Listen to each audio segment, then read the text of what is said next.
என் அருமை உலகத்தமிழ் மக்களே, தாய்மார்களே, பெரியோர்களே, சிறார்களே, என் அருமை சீடர்களே, யோக நண்பர்களே, யோக விரும்பிகளே, உங்கள் அனைவருக்கும் என் இனிய காலை வணக்கம். கலைஞர் தொலைக்காட்சி நிகழ்ச்சியில் நலமுடன் வாழ என்னும் பிரிவில் யோகாசனத்திற்கு அதிக முக்கியத்துவம் தரப்பட்டிருப்பதை நீங்கள் அறிவீர்கள்.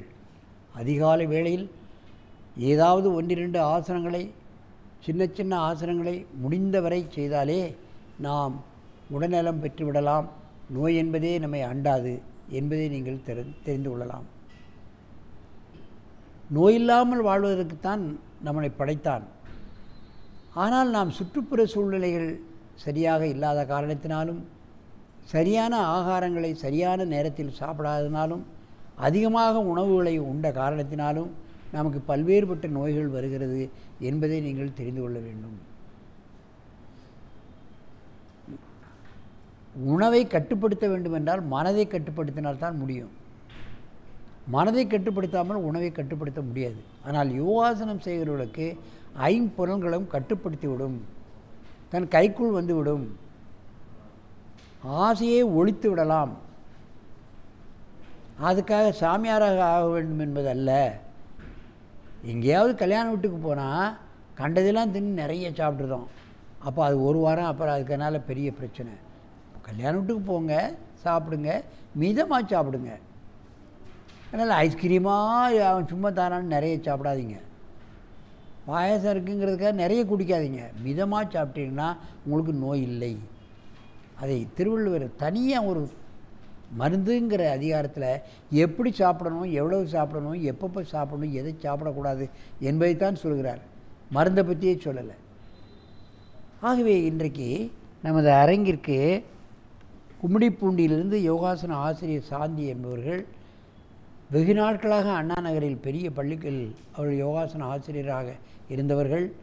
இப்பொழுது வேலை நிமித்தம் அவர்கள் கும்மிடிப்பூண்டிக்கு சென்று அங்கேயும் தன்னுடைய கலை ஆர்வத்தை, தன்னுடைய இந்த யோகத்தை வளர்க்க வேண்டும் என்ற காரணத்தினால் அங்கே மாணவர்களுக்கு கற்றுக் கொடுத்து கொண்டிருக்கின்றார்கள். ஆக ஸ்ரீவர்ஷினி, ஆர்த்தி, பூமிகா, கீர்த்தனா அவர்கள் சக்கரபந்த ஆசனத்தை செய்ய போகிறார்கள். என் அருமை மாணவிகளே, நீங்கள் அப்படியே எழுந்திருங்கள். பத்மாசனத்தை கலைத்துவிட்டு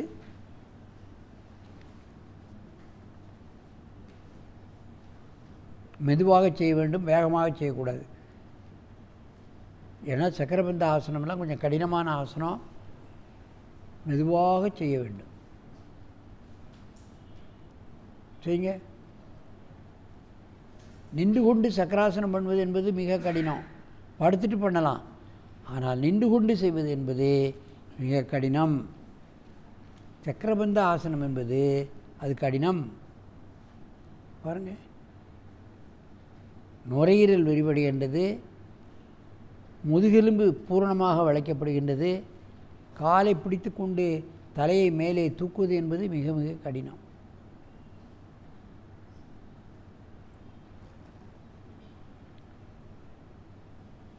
மெதுவாக இந்த ஆசனத்தை கலையுங்கள்.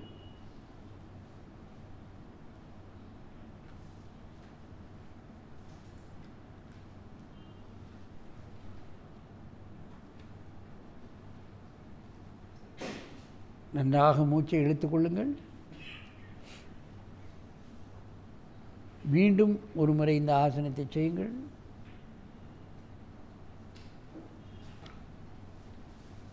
மெதுவாக செய்யுங்கள், அவசரப்பட வேண்டாம்.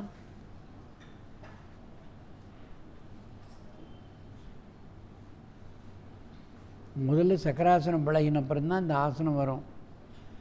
அதை படுத்துக்கொண்டே செய்து அப்புறம் நின்று கொண்டு பழகி அதுக்கப்புறம்தான் சக்கரபந்த ஆசனத்துக்கு நாம் முயற்சி செய்ய வேண்டும். கடினமான ஆசனங்களில் இந்த சக்கரபந்த ஆசனமும் ஒன்று.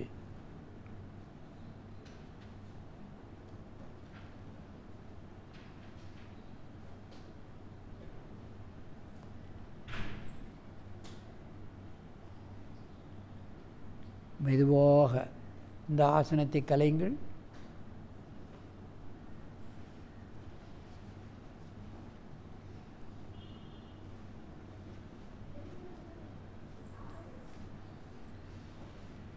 நன்றாக மூச்சு இழுங்கள்.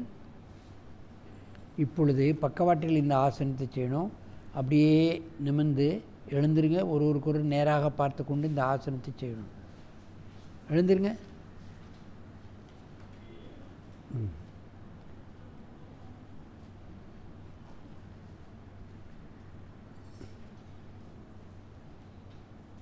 பண்ணுங்க. பக்கவாட்டில் செய்கிறார்கள் மாணவிகள், பார்க்க வேண்டும்.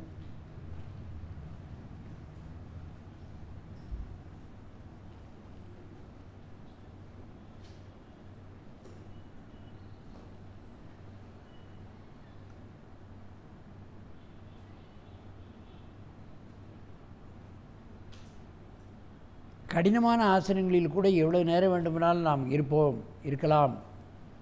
ஏன்? தொடர் பயிற்சி, விடாமுயற்சியுடன் அனுதினமான பயிற்சி. ஆகவே தான் இவர்கள் அற்புதமாக இந்த ஆசனத்தை அசால்ட்டாக செய்கிறார்கள், அசாதாரணமாக செய்கிறார்கள். மெதுவாக இந்த ஆசனத்தை கலையுங்கள்.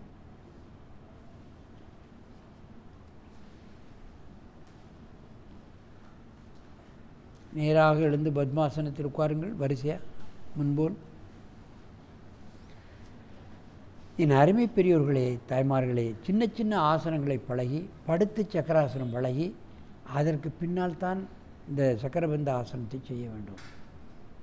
இவர்கள் அனுதினமும் செய்கின்ற காரணத்தினால்தான் இதை மிக அசாதாரணமாக செய்கிறார்கள்.